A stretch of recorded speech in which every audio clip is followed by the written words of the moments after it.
from class 11.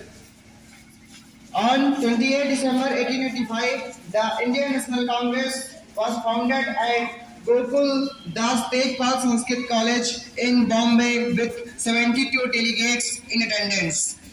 He assumed office as the General Secretary and Homesh Chand Banerjee of Calcutta was elected president. Besides him, two additional British members were members of the founding group, William Wedderburn and Justice John Jardine. The other members were mostly Hindus from the Bombay and the Madras presidencies.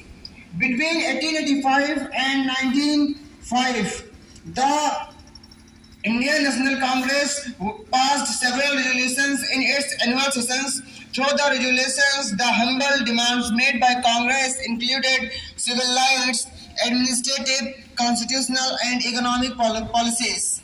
A look at the resolution passed on these methods would be given an idea the direction of Congress programs were taking. Civil rights, the Congress leaders realized the value of freedom of speech and press, the right to organize processions, meetings, and similar other rights. Administrative, the Congress leaders urged the government to remove certain administrative abuses and run public welfare measures.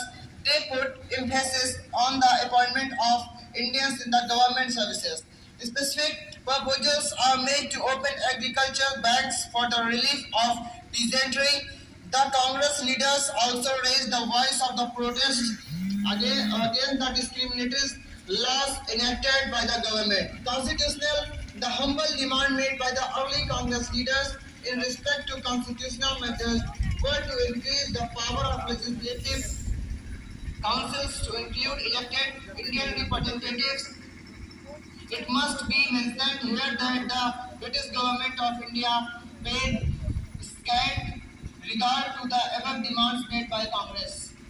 The economic sphere Congress blamed the economic policies of British government that resulted in rising property prices and other economic issues which affected the Indian people.